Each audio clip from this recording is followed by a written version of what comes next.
9 octobre 1967. Malgré son assassinat en catimini, ses mains coupées et l'enfouissement de son cadavre à la va-vite au bord d'une piste d'aérodrome, rien n'y a fait. Che Guevara est devenu l'un des plus grands mythes du XXe siècle.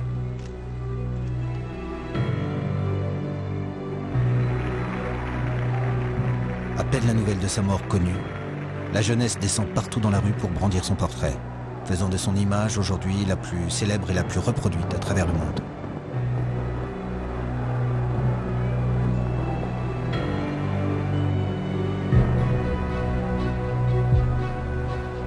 Pour comprendre la naissance de son mythe, il faut suivre le Che presque pas à pas, dans la dernière partie de sa vie, celle qui commence avec son débarquement à Cuba comme simple médecin de l'armée rebelle emmené par Fidel Castro.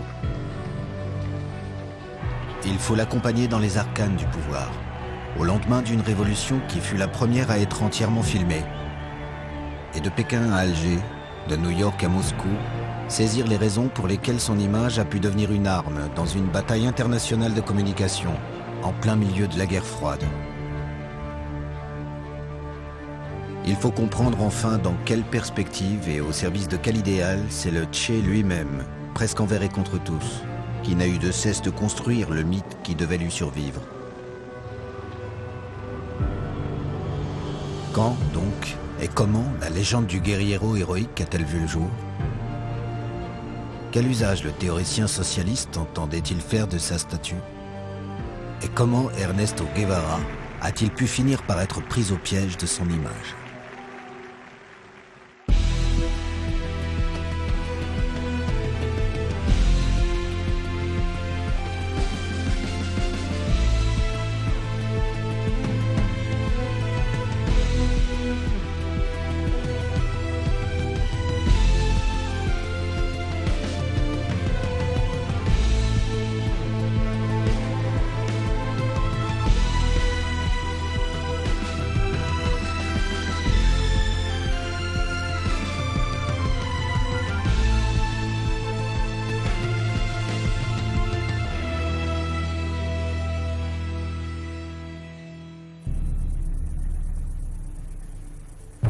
À Cuba, tout commence toujours dans la Sierra Maestra. 10 ans, presque jour pour jour avant la mort du Che, un journaliste effectue un reportage sur la guerre de guérilla que Fidel Castro et une poignée de révolutionnaires mènent contre le régime dictatorial de Fulgencio Batista. Il veut donner la parole à quelques combattants. L'un d'eux attire son attention. Cheveux courts, casquette vert olive, visage juvénile et appareil photo en bandoulière. Il n'a pas encore les attributs qui le rendront bientôt célèbre, mais il a 29 ans. Il est médecin de formation et ses compagnons le surnomment déjà Che à cause de ce tic de langage propre aux Argentins qui s'interpellent familièrement de cette manière. C'est l'acte de naissance médiatique de Che Guevara. Cette archive est connue. Mais on omet souvent de noter que dans cette première apparition, le Che décide de se présenter au peuple cubain et au monde en faisant d'abord une critique des médias. Durante todos los meses, ya son 16 los meses que hemos estado en la Sierra Maestra, han venido periodistas de muchas partes del mundo y se han preocupado de la parte, digamos, anecdótica de esta guerra de guerrilla. Hoy aprovecho la oportunidad de la visita de un periodista cubano para dar al pueblo de Cuba el primer saludo que tengo oportunidad de dar. Le montage coupe ici et ne permet pas d'entendre les raisons profondes de son engagement, ni le projet révolutionnaire global des guerrilleros. Car si le Che a choisi de rejoindre leur folle équipée, c'est parce qu'il sait que le gouvernement de Fulgencio Batista, qui impose sa dictature à la petite île, est fantoche.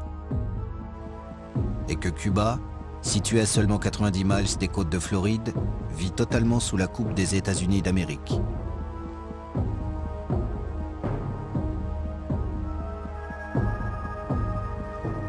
Depuis 50 ans, la perle des Caraïbes est en effet à la fois leur terrain de jeu et leur jardin des plaisirs, mais aussi leur principale source d'approvisionnement en sucre, et à Guantanamo l'une de leurs bases militaires stratégiques.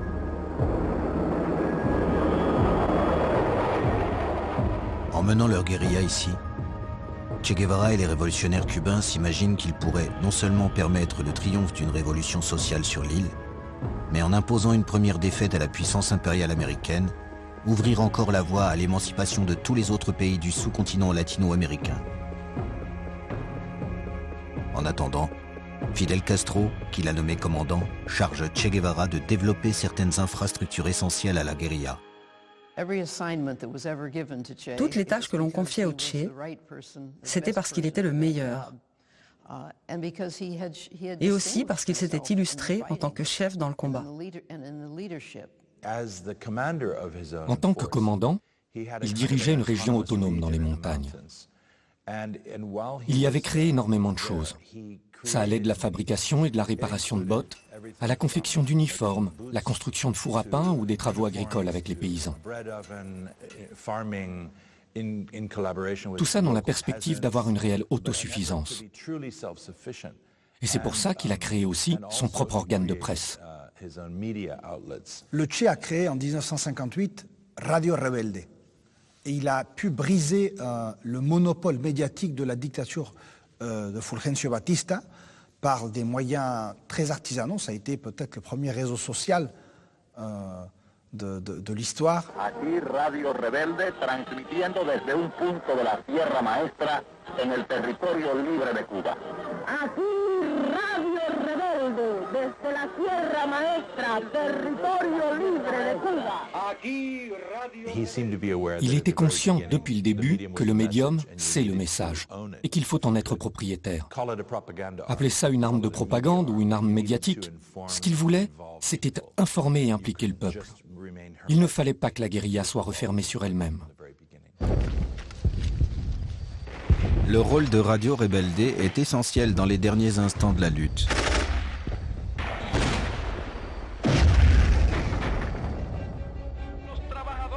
Sur ces ondes, Fidel Castro peut en effet lancer au pays le 1er janvier 1959 un grand appel à la grève générale et proclamer ainsi le triomphe de la révolution.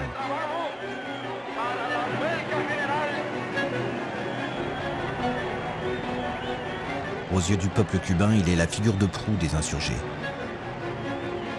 Loin de l'image solaire qui sera faite de lui plus tard, le Che reste encore dans l'ombre. Et même s'il apparaît sous les flashs des journalistes désormais ralliés à l'armée rebelle et devant les caméras, amalgamant tous les signes distinctifs qui deviendront ceux du guerriero dans la mythologie populaire, tenue militaire, cigare à la bouche, béret noir, barbe longue mais éparse et chevelure tombante, son visage demeure méconnu. Au moment de l'entrée des troupes de guérilla et de guerrilleros à La Havane, très peu de monde connaît Che Guevara. Très peu.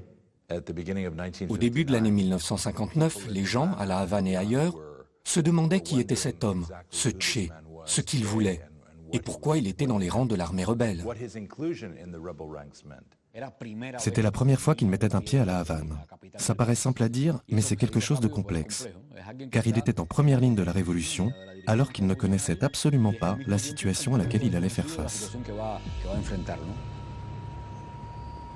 La situation ici ne ressemble pas en effet à celle que le Che a pu connaître dans les montagnes orientales.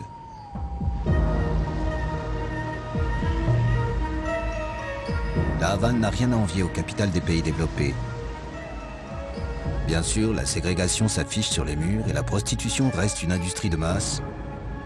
La misère est extrême dans les couches les plus basses de la population et les enfants des rues sont légion. Mais alors que l'électricité est quasiment absente du reste de l'île, les infrastructures de la capitale sont parmi les plus modernes du Nouveau Monde. La classe moyenne y bénéficie de tout un réseau téléphonique. Il y a un opéra, de nombreux théâtres et des dizaines de cinémas. On y trouve surtout l'un des équipements audiovisuels les plus développés d'Amérique latine.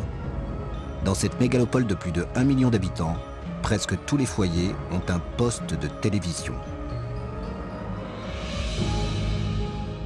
C'est depuis cette ville dans laquelle le Che est l'un des premiers à entrer que le grand changement doit commencer. Il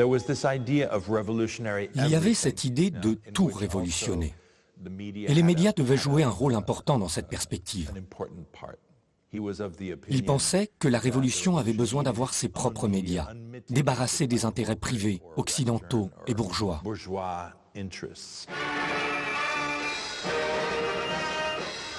Ce n'est d'ailleurs pas un hasard si la première mesure mise en place par la toute jeune révolution est, on le sait, la création de l'ICAIC, le Centre national du cinéma cubain, qui produit notamment les fameux noticieros, ces programmes d'information à la manière des actualités pâtées, qui sont diffusés avant les films dans toutes les salles de cinéma de l'île.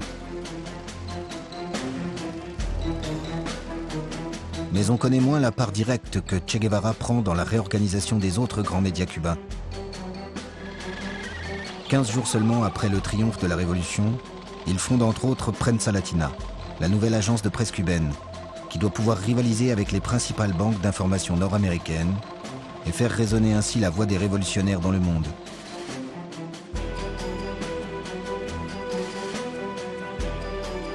Et ce n'est pas tout.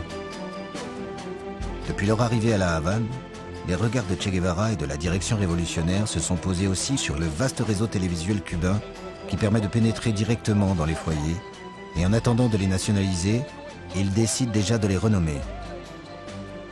Après la radio rebelle, voici donc la télévision Révolution. Lorsque Fidel Castro et lui sont arrivés, c'était le tout début de la télévision. Et ils étaient très conscients que la télévision était le nouveau médium et qu'elle avait le pouvoir de transformer les choses. Radio, presse, télévision, forte de tout cet arsenal, la révolution cubaine va pouvoir livrer sa première grande bataille contre l'ennemi américain. Une bataille de communication. Car c'est dans les médias et autour des nouvelles fonctions de Che Guevara que vont se concentrer d'abord les attaques. Il est nommé procureur suprême de la Cabaña et doit superviser la mise en place des tribunaux révolutionnaires. Le travail du Che était sans conteste le plus important. Il devait protéger la révolution dans cette nouvelle phase.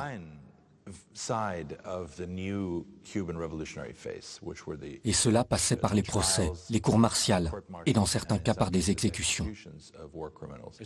Il était peut-être perçu comme rigide et dur, mais c'est surtout qu'il avait un comportement éthique. Et c'est ce qu'on attendait de lui, car on a un peu oublié qu'à cette époque, la société cubaine réclamait justice. Il faut se souvenir que la brutalité et la corruption que le régime de Batista, soutenu par les États-Unis d'Amérique, a imposé pendant des années à la population cubaine, ont laissé de profondes meurtrissures.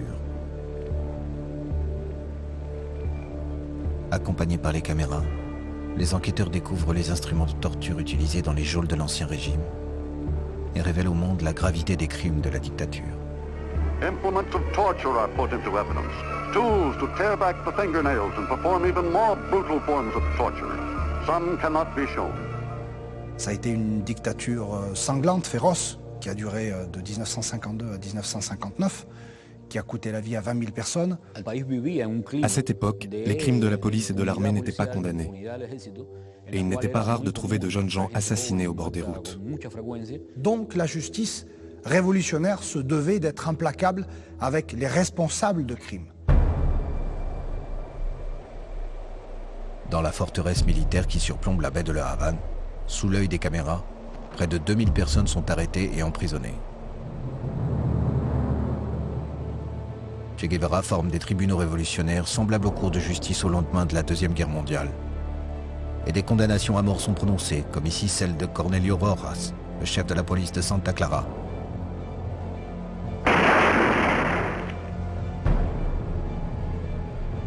Ces images diffusées à la télévision impressionnent. Des rumeurs commencent à courir. La presse étrangère s'alarme. Elle dénonce les procès expéditifs et parle de milliers d'exécutions sommaires. Le Congrès américain demande une enquête. Devant les médias, Che Guevara passe du rôle de procureur à celui d'accusé. On parle de milliers d'innocents tués, on le décrit comme un sadique ou un tortionnaire. Rien de tout ça n'est vrai. Contrairement à ce qu'on a pu raconter, il n'y a pas eu de bain de sang avec des centaines de morts chaque jour. C'est vrai que certains procès ont été clairement expéditifs et ont focalisé l'attention. Un procès expéditif qui débouche sur une condamnation à mort suscite toujours, à raison, beaucoup d'inquiétudes. Les pouvoirs impérialistes utilisaient cela pour attaquer la révolution, pour en dresser un tableau très noir et faire croire qu'il s'agissait d'exécutions arbitraires, alors que c'était le contraire. Pour répondre à la désinformation, on fait publier dans les journaux les images des victimes de la dictature de Batista et la liste précise des noms des 200 condamnés à mort. Mais les attaques redoublent. Fidel Castro décide alors de convoquer le peuple en masse et défie les médias nord-américains au micro de la presse internationale.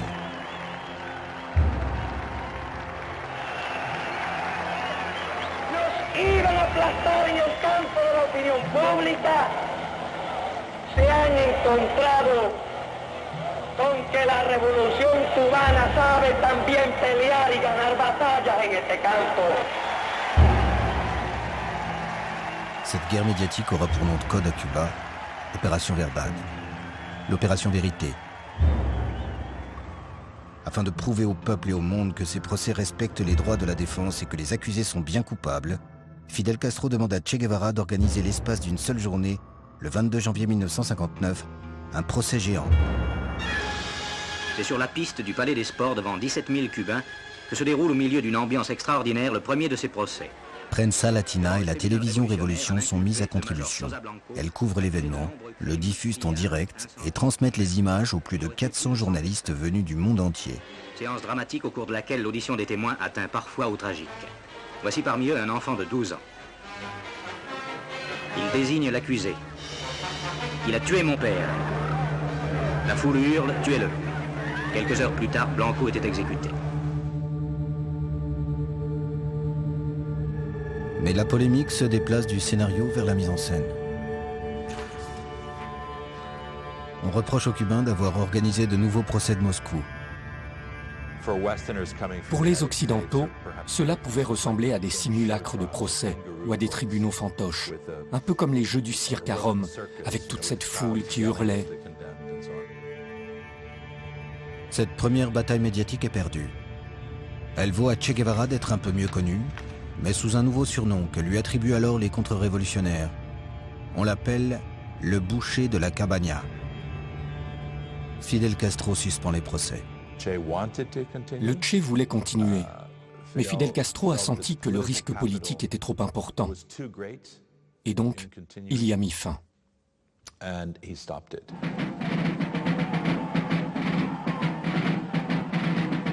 Fidel Castro nomme Che Guevara à un poste moins exposé médiatiquement, mais tout aussi important dans la marche de la révolution. Il devient directeur de la Banque nationale de Cuba. Étrange nomination que celle du médecin guerriero à la tête d'une institution monétaire et financière. Ses premiers actes symboliques peuvent d'ailleurs faire sourire. Il contribue cependant à le faire connaître sous un jour plus favorable. Il signait uniquement Che sur les billets de banque. Je crois que c'était une manière d'exprimer son mépris pour l'argent. Certains y ont vu une forme de mépris pour l'argent. Mais il était déjà connu sous le nom de Che, c'est comme ça qu'on l'appelait à Cuba. Et le Che, ce n'était pas Ernesto Guevara de la Serna, c'était le Che. Peut-être a-t-il décidé d'assumer ce qui était pour lui son nom de guerre, son nom de combat, son nom civil à Cuba, Che. Parlant lui-même de son comportement comme président, il dit « Je suis plutôt un guérillero qu'un président de banque ». Donc c'est comme guérillero qu'il se comporte au coup par coup, essayant de combattre l'ennemi. Bon, l'ennemi étant l'impérialisme, à un premier moment. À cette époque, la Banque nationale était un super ministère, un super secrétariat économique. Elle était en charge non seulement de l'émission de la monnaie, mais aussi de leurs flux, des transferts internationaux, du contrôle des ressources du pays, des achats extérieurs, de l'autorisation des importations. C'était un ministère technique, une banque finalement, dans laquelle étaient prises de grandes décisions concernant l'économie cubaine. C'était donc une position cruciale. Ce rôle central attire sur lui le feu des projecteurs. Et si on le devine encore dans l'ombre de Fidel Castro, au moment de signer la nationalisation des banques nord-américaines, c'est lui qui devient la vedette des reportages quand, afin d'échapper aux premières mesures de rétorsion économique de la part des États-Unis, des accords avec les grandes puissances socialistes sont passés. Ce banquier qui fume bien le cigare, mais reste en tenue de combat, interloque évidemment ses homologues et la presse étrangère.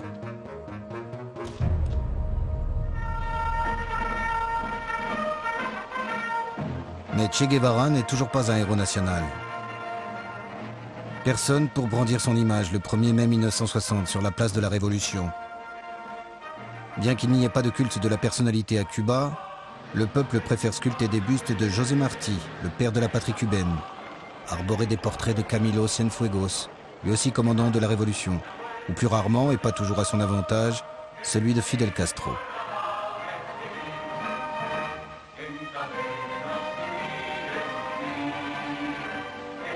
Nulle trace du fameux portrait du Che sur ce mur.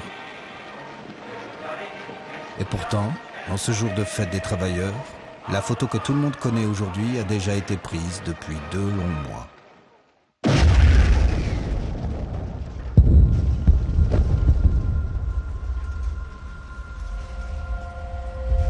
La Coubre, un navire français, explose dans le port de La Havane.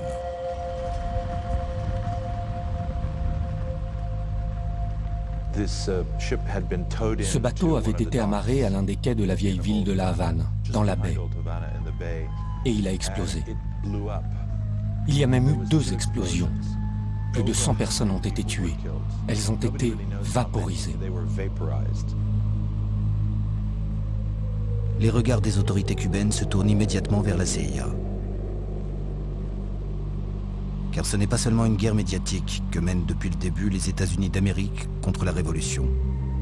Dès 1959, les États-Unis ont entrepris une guerre clandestine, une guerre paramilitaire clandestine contre Cuba. Il ne s'est pas passé un jour sans que des groupuscules armés, organisés, financés par la CIA ne fassent exploser des bombes, ne fassent dérailler des trains.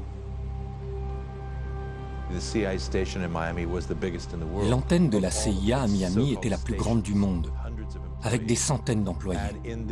Et à l'époque où Cuba était encore accessible, aussi bien des États-Unis que du reste du continent américain, la CIA infiltrait des agents.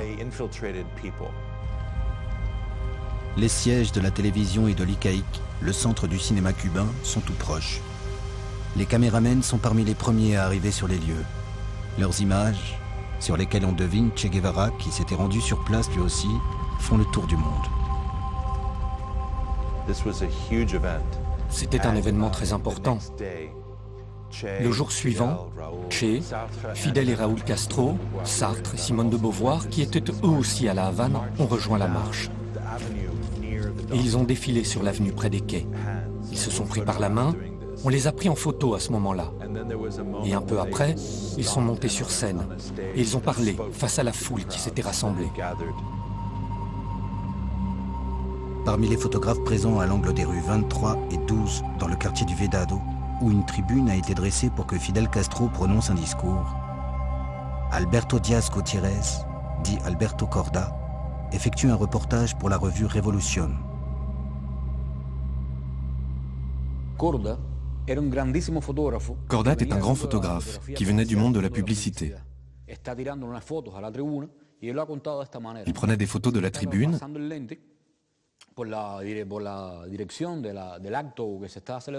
et il raconte comme ça que tout d'un coup il a senti, ce sont ses mots, que l'image du Che soudain est entrée dans l'objectif. Il a eu un réflexe, il a pris la photo. Il a ressenti comme un frisson, et là, il a appuyé.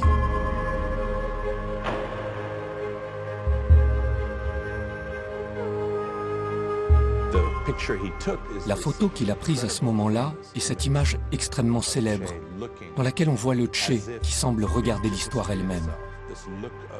C'est l'image du révolutionnaire implacable qui regarde par-delà le présent. C'est une image complètement hiératique. On y voit de la puissance, de l'énergie et de la détermination, et en même temps une très grande beauté physique, comme s'il s'agissait d'une annonce prophétique.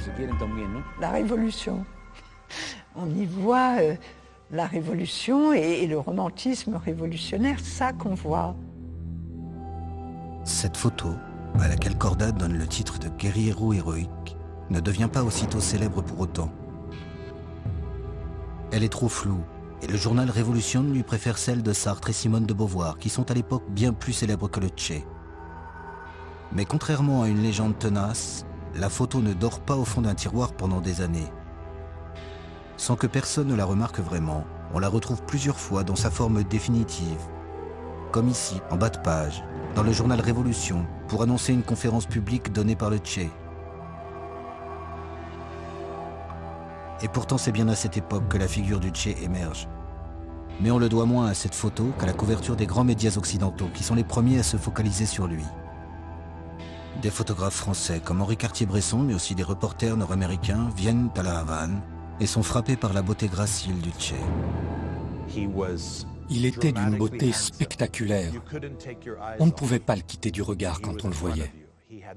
Voilà le genre de charisme qu'il avait. C'était d'une telle intensité, avec cette apparence physique qui impressionnait les gens. Entre deux publicités et un reportage de mode, les portraits du Che s'étalent dans les pages intérieures des hebdomadaires nord-américains. Mais à côté d'un Fidel Castro qui reste encore très populaire aux États-Unis aussi et semble relativement modéré, et alors que la révolution cubaine ne s'est toujours pas proclamée socialiste, c'est surtout, en cette période de guerre froide, pour agiter des chiffons rouges que la propagande réactionnaire commence à mettre en avant la figure du Che. Le prestigieux Time Magazine lui consacre rien moins que sa une et affirme qu'il est le cerveau de la révolution. Et des dizaines de documentaires sont produits pour dénoncer son influence, presque méphistophélique. Che Guevara has now worked himself into one of the top spots in the 26th of July movement and exercises a Rasputin-like influence over Castro. He hates the United States. C'est une façon très américaine de dire les choses.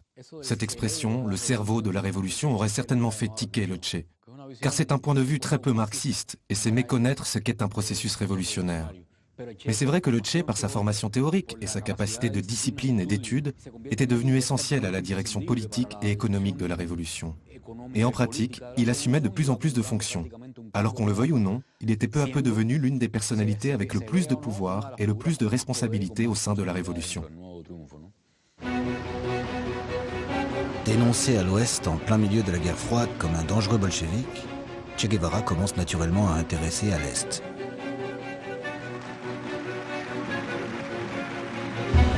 D'autant plus que depuis le 20e congrès du Parti communiste et la dénonciation par Khrouchtchev du culte de la personnalité et de ses conséquences en URSS, on cherche à inspirer le peuple avec de nouvelles figures.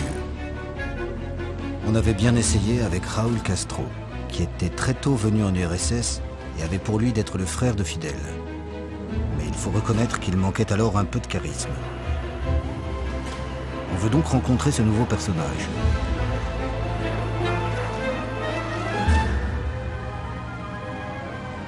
Lors de son voyage, on lui fait le grand jeu. On l'expose et on le filme. On lui consacre de nombreux reportages. La séduction est réciproque. L'Union soviétique avait envie de s'approprier la révolution cubaine. Et c'était une manière de donner au Che et à Cuba l'illusion que la patrie mondiale du socialisme était aussi la mère patrie du socialisme cubain. Наступил великий праздник 43-й годовщины Октябрьской революции. Приветствуя руководителей советского правительства, москвичи обращали слова дружбы к посланцам героической Кубы.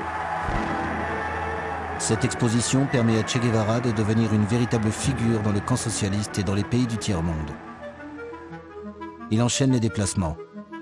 En Indonésie, en Chine où il rencontre Mao, en Corée du Nord où il est reçu comme un chef d'État par Kim Il-sung, ou un peu plus tard en Algérie, dont les Cubains, et Che Guevara tout particulièrement, ont soutenu le Front de libération et où le peuple désormais souverain l'accueille comme l'un des siens.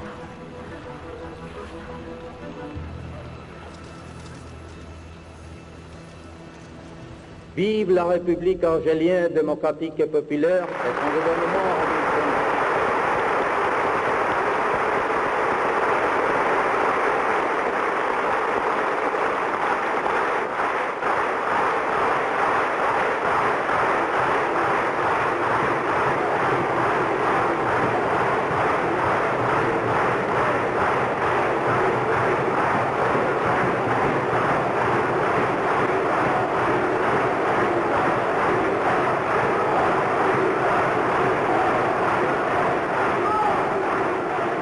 Vive l'armée nationale populaire. Venceremos. Le fait qu'il ne soit pas cubain, bien qu'il ait été naturalisé, jouait aussi en sa faveur. Cela montrait que Cuba était capable de dépasser le concept de nationalité et apparaissait ainsi comme le creuset de la solidarité internationale.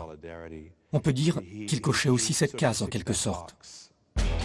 Mais c'est encore à Cuba que Che Guevara, qui a entre-temps été nommé ministre de l'Industrie, est devenu très populaire.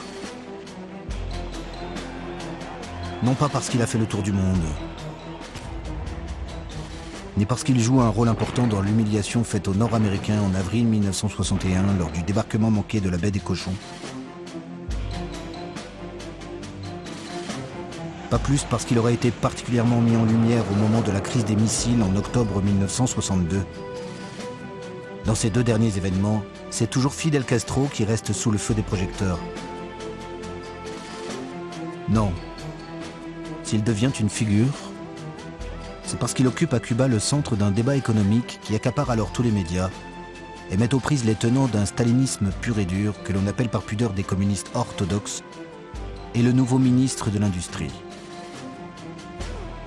On n'avait pas vu un débat comme celui-ci dans un processus révolutionnaire depuis les années 20, quand Lénine était encore actif. Le débat était public dans les revues, etc. Bon, chacun défendait ses positions avec un respect mutuel, mais bon, il y avait une polémique. Pour saisir les tenants et les aboutissants de ce débat et comprendre comment il a pu amener Che Guevara à se mettre en scène, il faut savoir que la période est critique.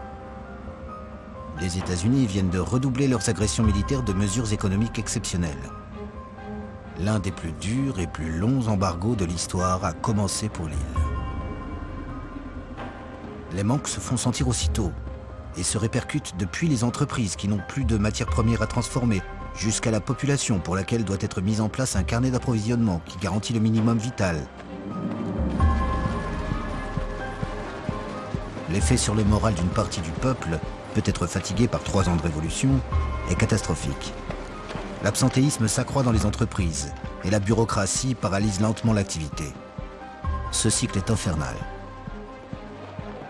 La question qui se pose alors au ministre de l'Industrie est de savoir comment, dans ce contexte, encourager le peuple à poursuivre ses efforts.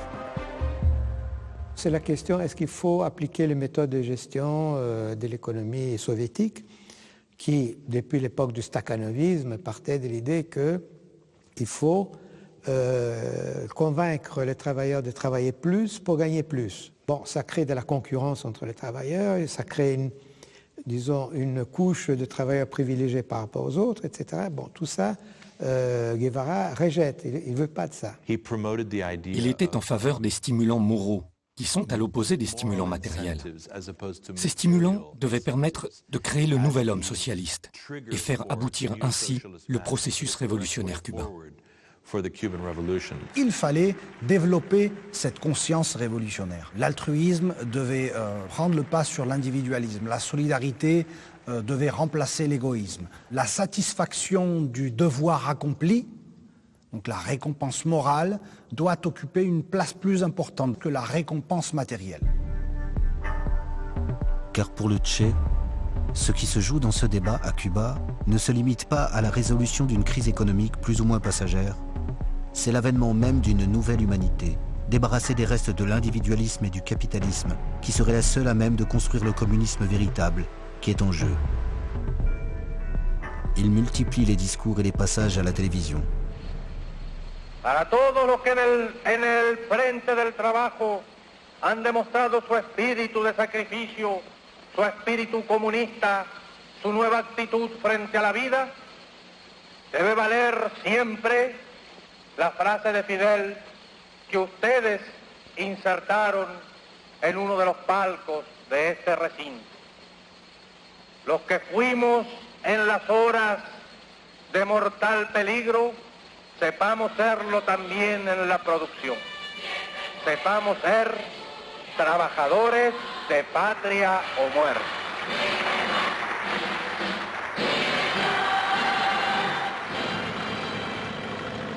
Mais afin de convaincre le peuple de la justesse de ses idées, plutôt que de débattre sans fin et de lancer éternellement de grands appels, Che Guevara décide de mettre en pratique ses idées. Et lui qui a toujours cru à l'émulation, de montrer l'exemple. Dès le début, en tant que dirigeant, il a toujours donné l'exemple. Il n'a jamais demandé à qui que ce soit de faire quelque chose qu'il ne pouvait pas faire lui-même. Pour pouvoir être exigeant avec le peuple, et le Che était exigeant avec les Cubaines et les Cubains, il leur demandait de travailler beaucoup, d'étudier beaucoup, d'être prêt à défendre la patrie. Pour pouvoir être exigeant, il faut disposer de l'autorité morale et de la légitimité nécessaires. Et on ne peut acquérir cette autorité morale et cette légitimité qu'en prêchant, par exemple. C'est surtout dans le travail volontaire, qui est réalisé de manière bénévole, sur son temps libre, en plus de son travail quotidien et de ses autres tâches, et qui est selon lui l'école de l'homme nouveau, que Che Guevara donne l'exemple. Une image valant parfois mieux que de longs discours, il laisse venir à lui les caméras. El comandante Ernesto Guevara, ministro de Industrias, se destaca en el trabajo voluntario, en el que participan 1.500 trabajadores que han producido 40.450 metros de telas en 9.090 horas, además de la labor de reparación de los telares y limpieza de las máquinas. Et voilà comment, pendant 2 longues années, s'étalent sur tous les écrans ces images d'un ministre payé un salaire de secrétaire, ne bénéficiant d'aucun avantage, qui en plus les samedis et les dimanches montre encore l'exemple en coupant la canne, en montant des murs, ou en tissant des étoffes, et s'efforce d'être à la ville comme à la scène, le vivant reflet de l'homme nouveau. On ne peut pas dire qu'il posait, mais il autorisait les photographes à le suivre. Il était tout à fait conscient que cet aspect était primordial pour la Révolution. S'il voulait pouvoir demander aux autres de faire certaines tâches, de se consacrer corps et âme à la Révolution, il devait le faire lui aussi et montrer qu'il le faisait.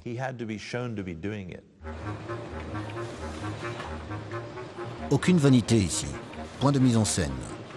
Ces images n'ont pas pour vocation de bâtir une nouvelle idole, d'élever un quelconque culte de la personnalité, ni même de faire plus simplement de la communication, comme on appelle aujourd'hui la propagande de basse intensité. Le ministre de l'Industrie participe aux efforts du peuple et ne se ménage pas. C'est de l'information. Car quand les caméras s'arrêtent de tourner, le Che, lui, continue. Le Che a débarqué au port de la Havane et il a commencé à aider à décharger un bateau. Tous les Cubains autour de lui étaient convaincus qu'il allait faire ça quelques minutes et ensuite vaquer à ses occupations, poursuivre son chemin. Et quelle a été leur surprise lorsqu'ils se sont rendus compte que le Che restait plusieurs heures et il a attendu que le dernier sac soit débarqué pour pouvoir partir. Mais à Cuba, des dents commencent à grincer. Les bureaucrates se sentent mis à l'index. Et certains dirigeants qui bénéficient de privilèges souffrent de l'ombre portée par le Che. Personne ne le reconnaît vraiment aujourd'hui, mais à l'époque, il y avait beaucoup de ressentiment à l'égard du Che. À la fin, c'est Fidel Castro qui a mis un terme à ce débat, en se prononçant pour les stimulants matériels. Et ça a clos ce débat, pourtant constructif, que le Che avait avec les communistes orthodoxes et les Cubains sur la manière de faire avancer les choses. Si Che Guevara a perdu cette nouvelle bataille sur le plan économique, sur le terrain médiatique, c'est lui qui sort vainqueur. Son image rayonne. Quand fin 1964, il est question de prendre la parole lors de la nouvelle Assemblée générale des Nations Unies, c'est donc naturellement Che Guevara que Fidel Castro envoie à New York. Et le discours retransmis en direct à la télévision que le Che prononce à la tribune permet soudain au grand public de découvrir cet homme qui semble incarner à lui tout seul la révolution. Le Che, en battle dress, vert olive, monte à la tribune et lance un énorme réquisitoire contre les États-Unis, contre l'impérialisme des États-Unis et une espèce de péant, de hymne à l'indépendance des pays du tiers-monde. Esta disposición nueva de un continente de América está plasmada y resumida en el grito que día a día nuestras masas proclaman como expresión irrefutable de su decisión de lucha, paralizando la mano armada del invasor. Proclama que cuenta con la comprensión y el apoyo de todos los pueblos del mundo. Esa proclama es patria o muerte.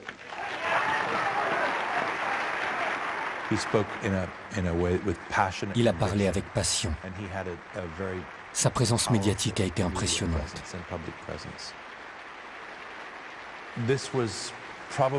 Oui, c'est le moment où il a été le plus exposé sur la scène internationale.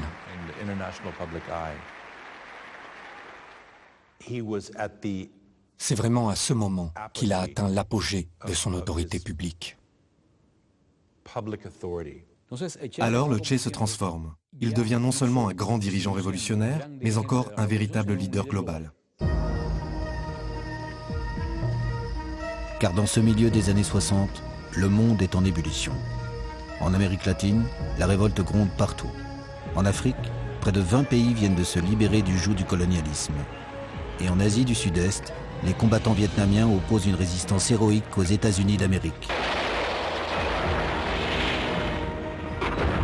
Face à cela, l'Union soviétique, qui a opté pour la détente, laisse les révolutionnaires livrés à eux-mêmes. Cuba, et notamment Che Guevara, qui depuis le début apportent leur soutien technique et militaire au peuple en lutte et représentent un exemple, sont de plus en plus sollicités. C'est d'ailleurs la raison pour laquelle, après son discours à l'ONU, le Che enchaîne une nouvelle fois les déplacements à travers le monde. Mais cette fois en direction principalement des nouveaux États, comme c'est le cas en Afrique, dont le Che visite au début de l'année 1965 près d'une dizaine de pays. Il pensait que le nouvel homme socialiste pouvait émerger de ce mouvement extraordinaire, dans lequel de nombreux pays venaient de naître, et dans lequel un nouveau genre de socialisme était possible.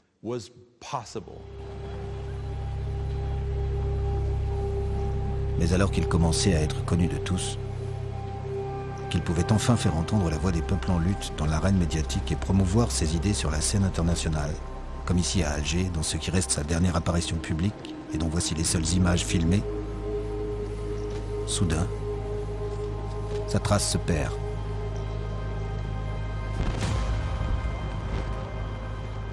Che Guevara disparaît de la scène internationale.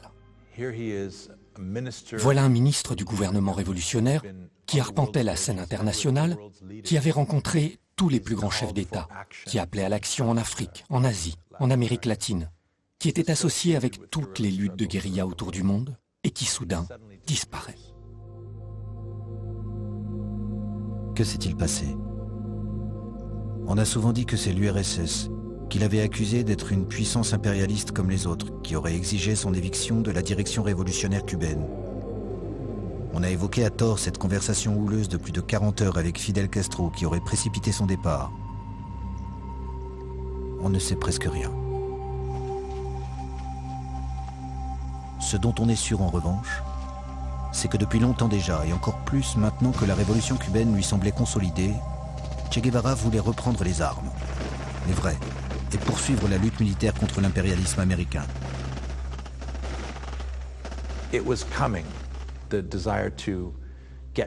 C'était imminent. Il avait ce désir de retourner sur le champ de bataille, de revenir à ce moment de pur idéalisme qu'il avait vécu tous les jours dans la Sierra Maestra, quand il vivait son idéal au quotidien. Et c'est d'ailleurs ça qui lui plaisait dans la guérilla. Pour quelqu'un qui se considère comme un révolutionnaire, c'est une expérience inégalée. Parce qu'en dehors du champ de bataille, il faut faire des compromis, avec ceux qui ne sont pas d'accord avec vous, ceux qui sont vos adversaires, plus ou moins proches. Et c'est à ça que le Che essayait d'échapper. Exactement comme lorsqu'il allait faire du travail volontaire le dimanche. Il voulait retourner sur le champ de bataille, retourner sur le front et vivre par l'exemple. Et dans le mystère qui l'entoure alors, le Che se convertit peu à peu en légende. Si dans ses précédentes batailles son image était une arme, c'est désormais son absence qui constitue une menace encore plus grande.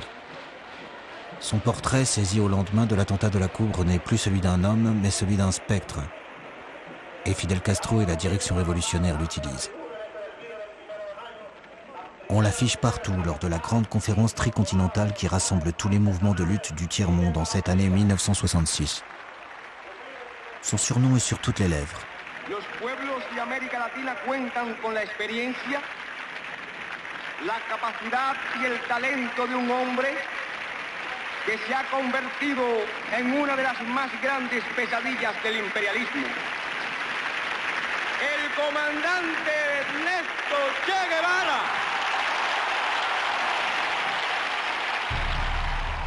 Tout le monde sait qu'il doit être quelque part en train de se battre, et bien sûr, les services de renseignement se mettent à sa recherche. Partout où il apparaissait, il alarmait tous les services de renseignement du monde. Tous cherchaient à savoir ce qu'il faisait. Si on ne le trouve pas, c'est que son image était devenue pour lui le principal danger. Afin d'échapper à la traque, Che Guevara avait dû redevenir un anonyme. Parti au Congo d'abord, il lui avait fallu faire profil bas. Interdit de monter au front, il devait rester à l'écart pour ne pas que la couleur de sa peau n'attire l'attention des autorités. Puis en prenant la tête d'un foyer guérillero dans le sud de la Bolivie, un petit pays comparé à ses voisins, mais dans lequel, grâce à ses 5 frontières, le triomphe d'une révolution pourrait faire basculer cette fois définitivement l'ensemble du sous-continent latino-américain, il avait dû abandonner ses attributs si caractéristiques, délaisser son surnom et même changer de visage. Le Che était une figure extrêmement connue à travers le monde, extrêmement médiatique, et pour des raisons de sécurité, il devait se déguiser. Il devait adopter un accoutrement pour pouvoir passer inaperçu. Les techniques de camouflage étaient complexes. On lui a complètement changé sa dentition. On lui a aussi épilé les cheveux comme ça, un à un, pour qu'ils ne repoussent pas trop vite. C'était douloureux, très douloureux. Sous le regard amusé de Fidel Castro, les services secrets cubains, que le Che avait contribué à fonder, le transforment. Costume cravate, épaisses lunettes, mèches blanches et calvitie sur le sommet du crâne, le visage archétypal du révolutionnaire argentin est remplacé par celui plus banal et passe-partout d'un négociant uruguayen nommé Ramón Benítez.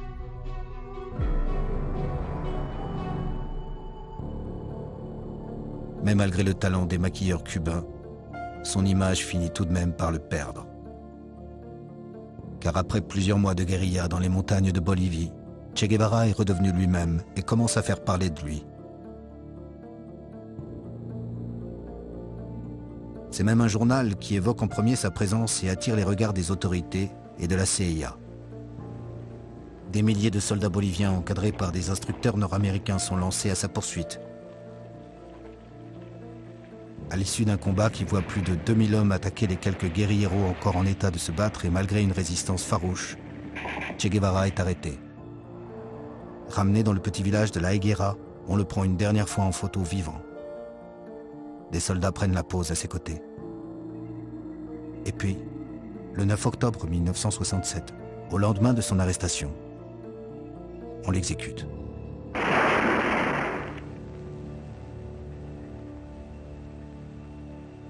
On se partage ses effets, on expose son corps dans un lavoir et l'on convoque la presse pour immortaliser l'événement. Comme par une ironie du sort, pour parfaire l'analyse de ses empreintes, c'est dans les journaux du jour que ses mains coupées sont envoyées à une antenne de la CIA.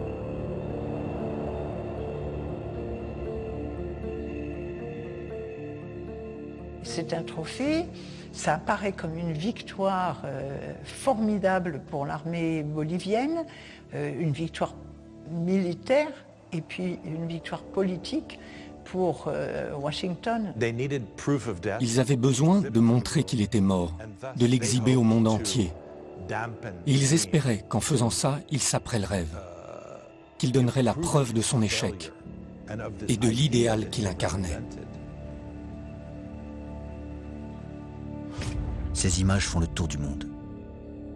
Et c'est d'ailleurs sur leur foi que Fidel Castro annonce officiellement et en direct à la télévision cubaine la défaite du guerriero héroïque.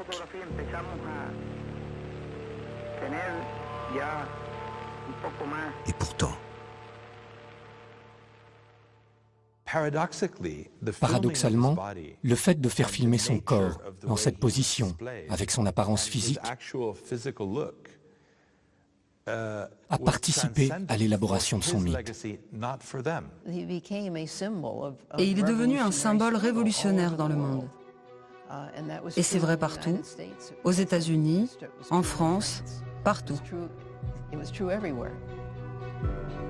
Car afin d'effacer des mémoires l'image d'un Che Guevara gisant, la jeunesse rebelle de 68 préfère arborer le portrait du guerriero héroïque. Et c'est bien ainsi que malgré son assassinat en catimini, ses mains coupées et l'enfouissement de son cadavre à la va-vite au bord d'une piste d'aérodrome, Che Guevara est devenu l'un des plus grands mythes du XXe siècle. Parce qu'il continue de représenter sur les écrans comme dans les mémoires, l'exemple même du révolutionnaire intégral prêt à tous les sacrifices pour bâtir un monde libre, juste et solidaire. Une figure archétypale dont le capitalisme a cru un temps pouvoir s'accommoder, mais qui demeure le vivant portrait non pas de la révolte, mais de la révolution. Ahora sí, la historia tendrá que contar con los pobres de América, con los explotados y vilipendiados de América Latina, que han decidido empezar a escribir ellos mismos para siempre su historia. Ya se les ve por los caminos un día y otro, a pie en marcha sin término de cientos de kilómetros para llegar hasta los Olimpos gobernantes a recabar sus derechos. Porque esta gran humanidad ha dicho basta y ha echado a andar. Y su marcha de gigantes ya no se detendrá hasta conquistar la verdadera independencia por la que ya han muerto más de una vez inútilmente.